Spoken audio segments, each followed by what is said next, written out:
수요 리바이블에 오신 여러분을 주님의 이름으로 사랑하고 축복합니다. 자, 사도 후반기입니다. 사도 후반기. 그래서 지난주에 우리가 요한 1서 함께 읽었습니다.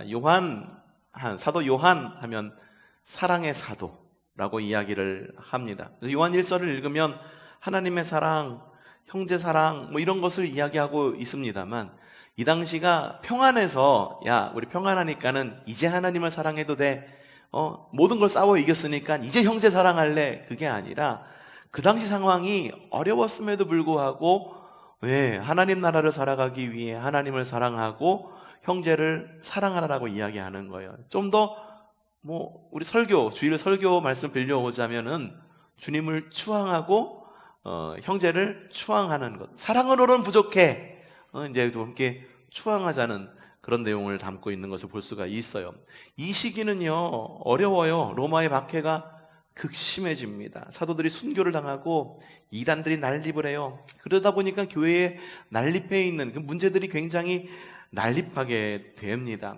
이런 상황 속에서도 사도 요한은 사랑의 사도답게 사랑하자라고 이야기를 하면서 요한 1서를 우리가 읽었습니다. 그리고 오늘은 요한 2서입니다. 요한 1, 2서 요 두 권의 책이 쓰여진 시기는 AD 90년경쯤에 쓰여졌다라고 이야기를 합니다. 자, 배경은요, 예수님의 말씀을 들었던 성도들이 모두 다 하늘나라를 가셨어요. 그러다 보니까는 주님의 말씀을 직접 들었던 사람들, 사도들을 통해서 전승을 받았던 사람들도 점점 하늘나라로 가시고, 그러다 보니까는 이걸 전달해 줄 사람들이 이제 부족하게 된 거죠. 더군다나 교회들이 막 생겨나는 거예요. 교회들이 생겨나는데 이 생겨나는 이 교회들에게 예루살렘 교회에서 혹은 다른 교회에서 바울이 파송되었듯 베드로가 파송되었듯 이렇게 사도들을 파송할 수가 없는 겁니다. 사도들도 다 죽어가고 성도들도 다 죽어가니까. 그러니까는 교사가 없는 교회들이 나날이 늘어납니다. 그냥 자기들끼리 모여서 예배하는 교회가 늘어난다라고 하는 거죠. 중국에 갔을 때 그런 교회들이 있었어요. 삼자교회라고 합니다. 중국에는 삼자교회라고 해요. 그러니까는 국가에서 인정한 교회만 교회예요. 그래서 국가에서 파송한 목사만 목사입니다. 근데 한 목사가 담당해야 되는 지역이 굉장히 넓어요. 한 목사가 담당해야 되는 지역이 좁게는 우리나라의 경기도만한 지역에서 넓게는 우리나라만한 지역. 중국이 워낙 땅이 넓잖아요. 그러다 보니까는 목사님들이 매주마다 돌아가면서 모든 교회를 다 치리하고 성경 말씀을 가르칠 수가 없는 거예요.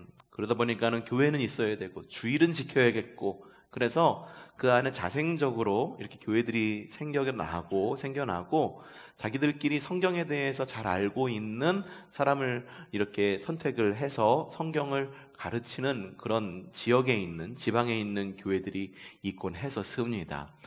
그러다 보니까는 도움이 필요한 거예요. 그래서 한국에 있는 목사님들이 종종 중국으로 가서 중국에서 성경 공부를 가르치는 겁니다.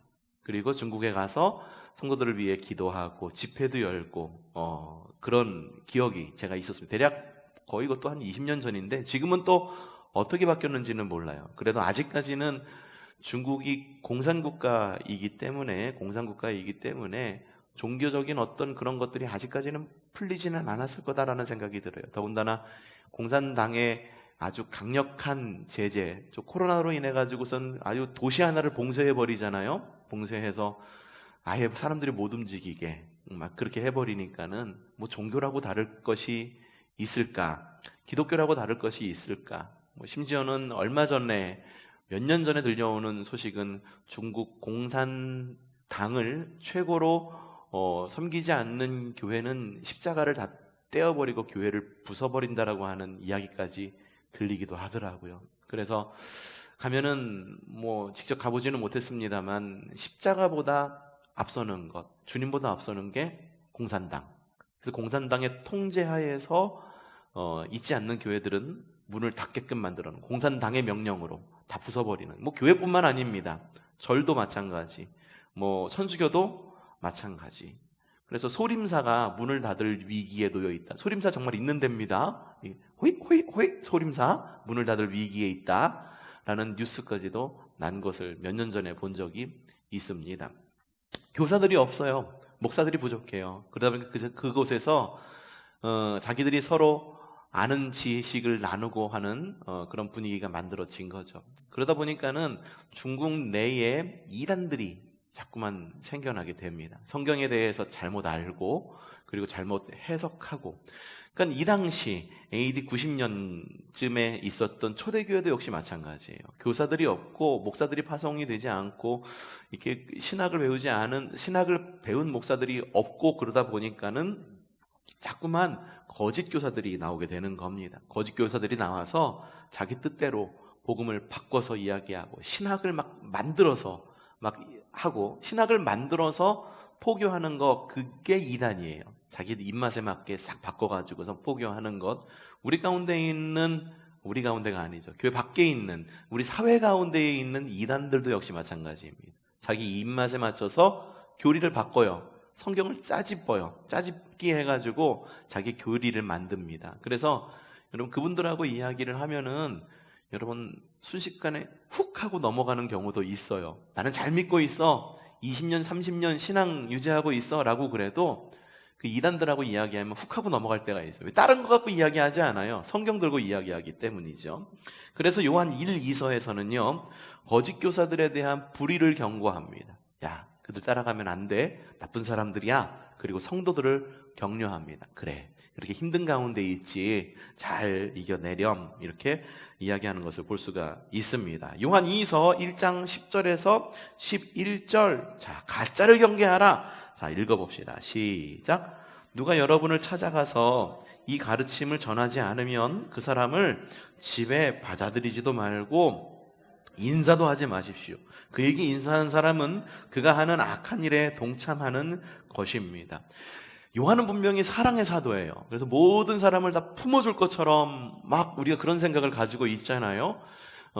사람들이 일반적으로 가지고 있는 그런 생각을 가지고 있잖아요. 근데 사도 요한은 뭐라고 이야기하고 있냐 하면은 복음에 합당하지 않은 가짜 그리스도인, 가짜 교사들이 들어오면 집에 들이지도 마.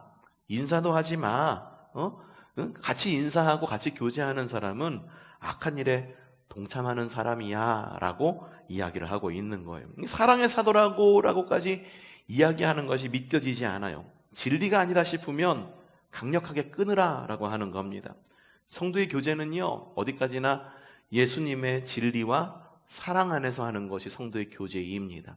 밖에서도 할 수 있어요. 밖에서도 할 수 있지만 그것도 역시 예수님의 사랑과 진리 안에서 하는 것입니다.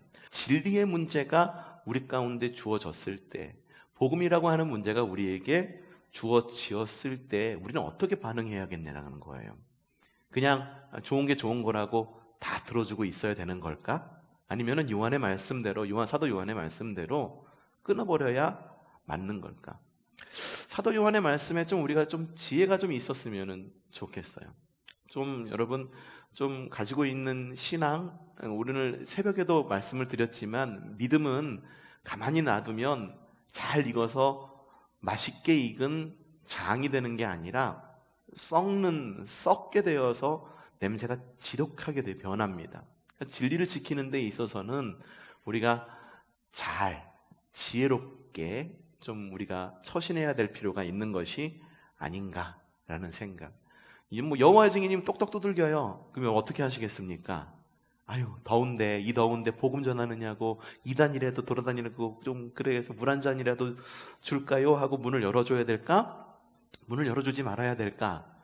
여러분들 마음에 가는 대로 한번 해보십시오. 하지만 우리가 생각해야 될 거는 자꾸만 문을 열어주기 시작하면은 불순 긍휼의 마음으로 물 한 잔을 내줄 수는 있습니다. 하지만 자꾸만 문을 열어주면은 어떻게 되냐면은 진리 안에 있는 내가 흔들리게 되는 거예요. 우리가 복음을 전하는 방법도 선행을 통해서 복음이 전해지잖아요. 그렇죠? 코로나가 한참 유행이었을 때 신도시, 요 근처에 신도시 어디를 갔었었는데 그 옆에 있는 그 하나님의 교회라고 하는 곳에서 이단입니다. 거기 엄마 하나님을 믿는 이단이에요. 교주가 여자예요. 그래가지고 하나님을 엄마래. 하나님도 모성이 있으시긴 합니다만 엄마라고 부르지는 않습니다. 근데 여기서 어떻게 복음을 전했냐 하면은 하나님의 교회로 오세요. 하나님의 교회로서 오지 않고 자기들이 방역복을 다 입고 그리고 소독약을 가지고 그 지역에 있는 상가들을 돌아다니면서 소독 방역을 했습니다. 그리고 등 뒤에다가는 하나님의 교회 그거 하나 딱 달았어요. 그거 하나 하는데 사람들의 인식이 얼마나 바뀌는지 아십니까? 굉장히 많이 바뀌어요. 복음을 선행으로 전하는 것을 고스란히 가져가고 그들의 교리를 그렇게 전하는 거죠. 이단들도 똑같이 침투해 옵니다. 선한 마음 혹은 여러 가지 선행 이런 걸로 우리에게 다가오는 경우가 상당히 많습니다. 선물 받아가세요. 한 번만 들려주세요. 한 번만 들리면 요거 받고 다음에는 안 나와도 돼요. 아유 나오셨으니까 전화번호 한 번만 적어주세요. 그때부터 나올 때까지 계속 전화가 와요. 그리고 계속해서 복음을 그들이 알고 있는 그런 이단의 교리를 계속해서 이야기를 합니다. 여러분 이길 자신이 없으면은 문을 닫는 것도 지혜입니다. 진리다라고 하는 것은 타협이 없는 거예요. 진리는 타협이 없는. 하지만 사랑은 얼마든지 우리가 확장할 수 있는 거다라는 거죠. 요한 2서가 그래요. 그렇게 이야기합니다. 자, 요한 3서 이제 요한의 나이가 점점 들어갑니다. 이제 혼자 사역하기가 힘들어지죠. 그래서 혼자 사역하기 힘들어지면은 부교육자를 세워야 돼요. 그래서 여기서는 지금 이 시대에는 부교육자라는 말이 없죠. 그래서 동역자라는 말을 세우는데 대표적인 동역자가 요한 3서에 나오는 동역자가 가이오라고 하는 동역자입니다.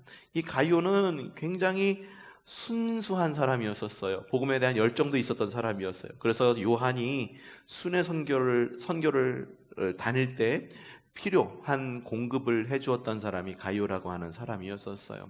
배경이요, 이 가이오가 목회하고 있는 그 교회에 갈등이 이른 거예요. 갈등이 일었었어요. 순회 선교사들, 요한이 파송한 순회 교사들이 가서 복음을 전하는데 이 교사들을 이게 바깥에서 온 사람이 우리 내부의 일을 어떻게 알아? 그러면서 이게 높은 담을 쌓고 받아들이지 않고 그냥 우리끼리 막 이러니까는 요한이 보니까 안 되겠다. 가이오가 너무너무 이것 때문에 힘들지 않았을까라는 생각이 드는 거예요. 그래서 요한이 가이오에게 편지를 쓴 것이 요한 3서입니다. 그 가운데에 가장 대표적으로 순회 전도자들, 순회 교사들을 박해하고 문전박대했던 사람이 디오드레베라고 하는 사람입니다. 순회 선교사들을 푸대접해요. 그리고 굉장히 좀 어렵게 합니다. 이 신약 성경 중에서 가장 짧은 성경이지만 사랑으로 권면합니다. 사랑으로 권면하고 이단을 경계해라라고 이야기를 하는데, 자, 가이오라고 하는 인물, 먼저 가이오라고 하는 인물, 이제 하나님 마음에 합한 선한 인물, 사도 요한의 동역자라고 하는 가이오는요, 신약 성경에서 매우 흔하게 등장하는 인물이죠. 하지만 이 인물이 동일 인물인지는 우리가 알 수가 없어요. 불확실합니다. 이 가이오라고 하는 사람 앞서도 말씀드렸지만 요한뿐만 아니라 순회 전도자들한테도 호의를 베풀고 환대를 하죠. 진리 안에 거합니다. 하지만 반대에 있었던 사람이 있었다. 그 사람의 이름은 디오드레베라고 하는 사람이죠. 이 사람은 언제나 리더가 되기를 원했어요. 내가 아니면은 누가 해? 내가 말이야 이러면서 있죠. 그런 부류의 사람이었었어요. 요한의 편지도 무시했대요. 그리고 사도 권위도 불인정하고 순회 전도자들을 천대했어요. 그리고 어떻게 해서든지 최고의 관심을 받기 원했던 사람이 디오드레베라고 하는 사람이었대요. 다른 사람 다 필요 없어. 나한테 가장 큰 관심을 줘야 돼. 다른 사람한테 관심을 더 주면은 더 주는 것도 아니고 똑같이 주면 어떻게 되냐면은 자신한테 관심을 주지 않는 것처럼 여기고 그런 부류의 사람이었던 거죠. 이거 어떻게 해야 되느냐? 사도 요한은 언제나 똑같이 이야기를 해요. 이단 경계해라. 교회 안에서 분열이 일지 않도록 조심해라. 사랑으로 권면하라. 똑같이 이야기하고 있는 것을 볼 수가 있습니다. 그 다음에 보는 책이 유다서입니다. 자, 유다서는요, 오늘 아침에도 읽었지만 당시 역사관을 바탕해서 상징과 인용구를 많이 사용하고 있습니다. 그래서 다른 성경들, 신약 성경, 다른 성경들에 비교하면은 어떻게 보면은 생소하고 난해하게 느껴지는 구절들도 있습니다. 하지만 교회 부흥기에 있어서 매우 중요한 서신이었던 이죠. 다른 서신들, 바울 서신, 일반 서신에 등장하는 거짓 교사의 문제, 계속해서 거짓 교사들이 나오고 있죠. 이 시대가 그런 시대였었어요. 가짜 복음을 전하는 사람들, 입맛에 따라 전하는 사람들, 거짓 교사들의 문제를 굉장히 거칠고 격동적으로 정죄를 하고 있는 것을 볼 수가 있죠. 대상은 흩어진 유대 그리스도인들입니다. 유대 그리스도인이다 보니까는 유대 그리스도인, 유대인이 가지고 있는 많은 전승들 그리고 책들에서 많이 인용을 해왔어요. 그래서 앞서서 당시 역사관을 바탕으로 해서 상징과 인용구가 많이 사용됐다라고 말하는 것이 그런 이유였어요. 그들이 많이 알고 있는 인용구, 그렇죠? 그런 것들이 많이 인용되어 있는 것을 볼 수가 있어요. AD 70년 이전에 기록됐다라고 말하는데 유대 예루살렘이 멸망 직전에 쓰여진 책이 바로 유다서입니다. 자, 거짓 교사들이라고 이야기를 하고 있는데 그럼 거짓 교사들이란 무엇인가? 자, 몇 가지로 우리가 정의를 내릴 수가 있습니다. 이 정의라고 하는 것이 굉장히 중요해요. 무엇을 어떻게 정의 내리냐에 따라서 신학이 완전히 달라지는 겁니다. 정의라고 말하는 것, 우리가 말하는 불의와 반대되는 정의라고 하는 것도 어떻게 정의 내리냐에 따라서, 정의를 어떻게 정의 내리냐에 따라서 이 정의도 굉장히 달라지는 거예요. 벌금을 똑같은 액수로 매겨야지 평등한 것이냐, 아니면 소득에 따라서 다르게 매겨야지 평등한 것이냐, 어떻게 생각하세요? 이게 다르게 생각하는 것에 따라 달라지는 거죠. 이 같은 똑같은 논쟁이 뭐가 있었었냐 하면은 우리가 한참 재난지원금 받았을 때 있죠. 그렇죠? 재난지원금 받았을 때 상위 몇 프로는 제외하고 줘야 되냐? 모든 국민은 똑같은 액수를 줘야 되냐? 아니면 더 어려운 사람을 더 많이 주고 괜찮은 사람은 주지 말아야 되느냐? 모든 국민을 똑같이 줘야 되느냐? 이런 논쟁이 있었어요. 그래서 여권과 야권이 한참 막 대립하고 싸웠던 적이 있었죠. 여러분들은 어떻게 생각하세요? 모든 국민을 다 똑같이 줘야 됩니까? 아니면은 괜찮은 사람은 주지 않아도 되고 괜찮지 않았던 사람은 많이 줘야 되고 뭐가 옳다고 생각합니까? 다 다르죠? 아싸, 또 밖에서 쿵짝쿵짝 선거운동. 잘 들립니다. 예. 아이고 흥겹다. 야, 우리 이런 식으로 편곡해갖고 한번 우리도 찬양 한번 해볼까? 연습을 많이 시키긴 해야 될 것 같은데. 예, 그래요. 맞아. 정의라는 이야기 하다가 여기까지 왔군요. 어떻게 생각하세요? 사람마다 생각하는 게 다 달라요. 그래서 이단이 뭐냐라고 하는 것도 굉장히 이것도 어디에 기준을 두느냐에 따라서 이단이 달라지는 거예요. 그래서 앞서 이야기했듯이 니케아 종교회의까지라는 어떤 기준을 좀 놓아둔 적이 있었죠. 왜냐하면 그 종교회의가 어디까지를 이단으로 볼 것이냐. 적어도 이거는 우리가 알고 있고 이거는 우리가 신앙으로 바르게 지키고 있어야 정통교단이라고 해야 될 수 있지 않겠느냐라고 정의를 내린 것이 니케아 종교회의이기 때문이에요. 특별히 거기서는 예수님의 신성에 대해서 인정을 하고 예수님의 신성을 부인하는 것 이단이다라고 이야기를 했어요. 그러면은 거짓 교사들이란 좀 무엇이냐라는 것을 이야기할 때 이 유다서에서는 뭐라고 이야기하고 있는지, 유다서의 기준은 뭔지를 우리가 좀 이야기할 필요가 있는 거죠. 거짓 교사들 첫 번째로 의도적으로 주님의 주되심을 거부하는 자. 예, 주님의 주되심을 거부하는 거예요. 주 이외에 다른 주들이 많은 거죠. 다른 주들을 섬기는 거죠. 이단 같은 경우에는 교주, 그렇죠? 교주. 재밌는 이야기가 있는데 오래전이었었어요. 20대 초반, 굉장히 오래전이죠. 20년도 훨씬 지난 이야기인데 20대 초반에 찬양사역을 했었던 적이 있어요. 앨범을 내고 찬양사역을 하는데 어느 기도원에서 불러서 갔는데 이게 기도원으로 들어서는 길이 조금 이게 좀 헷갈려. 기도원으로 들어가는 길 좀 외진 지역은 좀 헷갈리잖아요. 그래서 잘못 들었다가 후진했다가 다시 들어가기도 하고 막 그래야 되잖아요. 들어가는데 어느 기도원에 들어가는데 분위기가 이상한 거야. 야, 이거 왜 그러지? 이상한 눈으로 쳐다봐. 외지인 보듯이. 자기들이 초대했으면서. 그래서 여기 어디 아니냐고요. 아니라고 그러면서 되게 적대적으로 저기로 올라가라고, 저기로 딴 길로 올라가야 된다고 손가락을 이렇게 해서 가르치더라고요.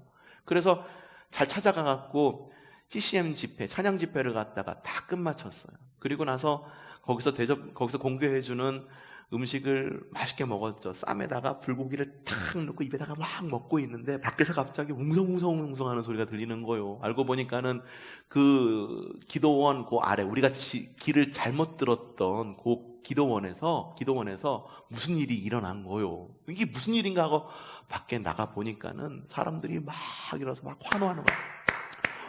환호 막 하는 거예요. 진짜 막 호산나, 막 예루살렘으로 입성하시는 주님을 맞이한 그 이스라엘 백성들처럼 막 환호하는 거예요. 그래서 왜 저게 뭐예요? 물어봤더니만은 이단이래.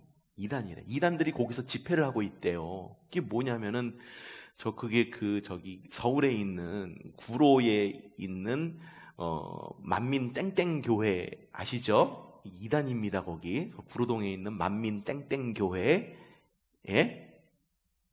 이단이 모르셨어요? TV에서 틀면은 이렇게 거기서 방송하는 방송도 있어요. 여러분 잘 구분해서 봐야 돼요. TV 유선 방송에서 말씀 나온다 해서 아무거나 틀어보시면 이단들 방송들도 몇 개 있습니다. 요즘에는 구속됐잖아요. 그 담임 목사가 구속됐잖아요. 모르시는구나. 구속돼가지고 그 딸이 바통을 이어받아서 하는데 그 딸이 저랑 동갑이에요. 알고 있는 게 같이 이렇게 극동방송에서 사역하면서 이게 이렇게 그냥 알게 됐어요. 어떻게 보다 알게 됐어요. 그 당시 그 기독교 관련 그 방송국에서 그 교회가 이렇게 좀 도움이 되니까는 한 달이 이렇게 좀 이렇게 달콤한 건 단단한 것만 이렇게 뽑아 먹으면서 어떤 대회 같은 걸 열고 있었거든요. 그러니까는 그곳에서도 이렇게 사람이 와가지고선 대회 참석하고 막 상도 받아가고 막 그랬었던 거예요. 그래서 알고 있어요. 그래서 좀 젊은 여자가 나와가지고선 우리의 목자께서 이러면서 이야기하는 뭐 한복 같은 거 입고 나와서 얘기하면 그 2단 방송입니다. 거기 만민 무슨 교회 뭐뭐 제일교회라고 하는 그 교회인데 시끄러운 거예요. 그래서 뭐 하나 가서 나가봐. 그렇구나 라고 해가지고 가보니까는 사람들이 막 환호했다고 그랬잖아요. 막 환호했다고. 그래서 뭐라고 외치냐면은 당회장 이러면서 엄청나게 크게 예수님을 찬양해도 그것보다 크게 찬양하진 않을 것 같아. 마치 그 북한의 그 열병식 때 그 북한에 있는 그 어떤 리더십이 나올 때 외치는 눈물을 흘리면서 외치는 마치 그런 모습처럼 막 그렇게 외치고 있는 것을 볼 수가 있죠. 이게 뭐냐면은 주님이 또 다른 주님인 거예요. 또 다른 주님. 예수님 이외에 또 다른 주님이 있는 거예요. 또 다른 주님. 예수님 이외에 또 다른 주님이 아니라 그냥 그 사람이 주님인 거예요. 그래서 교회가 그걸 잘 알아야 돼요. 저희가 잘 알아야 돼요. 교회의 주인은 예수님이시다. 교회의 주는 예수님이시다. 요거 하나만 알고 있어도 이단에 빠질 일 없습니다. 두 번째, 돈과 권력을 위해 신학을 고안해내는 자. 신학이라고 하는 거는요, 여러분 건강한 신학을 배우지 않으면은요, 이게 이제 코에 걸면 코걸이, 귀에 걸면 귀걸이, 다른 이야기들을 얼마든지 만들어낼 수 있는 게 신학입니다. 그렇기 때문에 여러분 건강한 신학을 배운 사람의 설교 그리고 그런 리더십을 따라갈 줄 알아야 됩니다. 그래서 우리 교회에서는 외부에서 성경 공부하는 것 뭐 하실 일 있으시면 저에게 꼭 이야기해 주셔야 됩니다. 담임 목사가 소개해 주는 곳 뭐 이런 곳만 꼭 가셨으면 좋겠어요. 이단들이 얼마나 많은지 몰라요. 그래서 성경 공부를 가르치면서 자기 교리들을 은현 중에 막 이렇게 이야기하는 것, 가라지 예비의 이야기, 바벨론 이야기하면서 이야기를 듣다 보면 그럴듯하거든. 성경 막 가져오거든. 그러니까는 그렇구나 말하면서 생각하면서 듣다 보면은 현재 있는 기성교회의 불만을 막 심어줍니다. 은연 중에 심어줍니다. 바벨론이라고 이야기해요. 막 심어주기도 하고. 이게 어디입니까? 그게 신천지잖아요. 그렇죠? 그래서 기성 교회들은 안 된다. 저한테도 계속 메일이 와요. 메일 편지가 와요. 지금 목사님 제대로 가르치고 있습니까? 우리 신학원에 와서 목회를 다시 한번 배워볼 생각이 있으십니까? 성경 공부 우리와 같이 하십시다. 이런 편지가 얼마나 많이 오는지 몰라요. 좀 거부하고 싶은데 계속 와. 포천에 있는 신천지 야고보 지파였나? 거기서 계속 편지가 와요. 가끔 뜯어보면은 재밌는 글들이 많기는 하더라고요. 세 번째, 거짓 교사들은 뭐냐 하면 분위기에 편승한 변절자들. 변절자라고 이야기하니까는 굉장히 좀 거북스럽죠. 근데 변절자라고 이야기하는 이유는 뭐냐 하면 내가 복음을 받아들일 수 없는, 내가 여태까지, 쉽게 얘기해요. 내가 여태까지 교회를 다녔어. 그런데 지금은 상황이 여의치 않아서 교회를 못 다닐 상황이야. 왜 그런지 알아? 라고 말하면서 복음 혹은 교회에 대해서 자꾸만 다른 이야기들을 하는 거죠. 그래서 자기의 당위성을 증명하려고 다른 이야기들을 계속 가져옵니다. 다른 이야기를 계속 가져와. 그러다 보면은 성도들이 처음에는 듣다가 그렇게 무슨 말이야, 말도 안 돼라고 이야기하다가 계속 이야기를 듣다 보면 어떻게 되냐면은 그럴 수도 있겠다라고 말하다가 정말 그랬어? 몹쓸 것들이네. 이렇게 마음이 바뀌게 되는 거예요. 그러니까 변절자라고 말하는 게 뭐냐면 신앙생활 여태까지 좀 잘했는데 어느 날 갑자기 어떠한 일들로 인해 갖고 내가 잠시 멈춰야겠습니다. 잠시 교회를 끊어야겠습니다. 참 못 들어본 이야기들도 많이 있었어요. 그래서 교회를 끊는다? 그게 가능한가? 라는 생각이 들기도 하고 여러 가지 이야기들을 들리는 거. 그러면서 내가 그럴 수밖에 없는 이유를 갖다가 계속해갖고 이야기하는 사람들. 이걸 거짓 교사들이라고 이야기하기도 합니다. 이들에 대한 경고가 굉장히 강력해요. 이 역시 굉장히 강력합니다. 유대적 성향이 강하죠. 구약의 이야기들을 많이 인용한다라고 이야기했고 심지어는 외경과 유대 전설까지도 인용하기도 합니다. 외경, 위경, 정경, 외경, 위경, 여러분 오늘 아침에도 이야기를 해드렸지만 못 들으신 분들 그리고 방송을 보시는 분들, 자, 정경이란 여러분들이 가지고 있는 성경, 그 정경입니다. 캐논이라고 말해요. 하나의 잣대, 하나의 기준입니다. 정경 이외에 밖에 있는 것을 외경이라고 이야기합니다. 천주교 성경에 보면은 외경이 뒤에 붙어 있는 성경을 봅니다. 참고할 만한 성경, 하지만 정경에는 포함될 수 없는 성경이 바로 외경이라고 이야기합니다. 위경이라고 말하는 건 뭐냐면, 위경이라고 말하는 건 완전히 복음과는 다른 이야기를 하고 있는 것. 그래서 성경 안에 들을 수도 없고 참고할 수도 없는 성경 사본을 말하는, 이런 것들이 나올 수밖에 없는 이유가, 우리는 지금 성경의 원본을 가지고 있지를 않습니다. 원본은 이미 유실되었어요. 어디서 성경의 원본이 발견되었다라고 말하면은 이건 정말 신학계에서 뒤집어질 일이거든요. 근데 원본이 없어요. 그래서 많은 사본들이 있습니다. 그래서 사본들을 대조하고 비교해가지고 과연 주님께서 정말 말씀하신 것이 무엇인가를 갖다가 발견하고, 그리고 정경을 세워가고, 그리고 요거는 참고할 만한 서적이다, 참고하지 못할 사본이다 말하는 것을 갖다가 제외시키는 그런 작업을 신학자들이 하곤 합니다. 그런 작업이 정말 있어요. 그래서 정경이라고 하는 것. 근데 그 유대적 성향이 강하고 유다서 같은 경우에 보면은 외경의 이야기들도 갖다가 쓴 기록이 있다. 대표적인 것이 뭐냐면 유다서 1장 14절, 15절. 여기는 이건 뭐냐면 에디오피아 에녹서를 인용한 구절이라고 그래요. 그래서 이게 성경 안에는 나와 있지는 않는다라고 이야기를 합니다. 유다서 1장 14절에서 15절 읽어보죠. 시작. 이런 사람들을 두고 아담의 7대 손 에녹은 이렇게 예언하였습니다.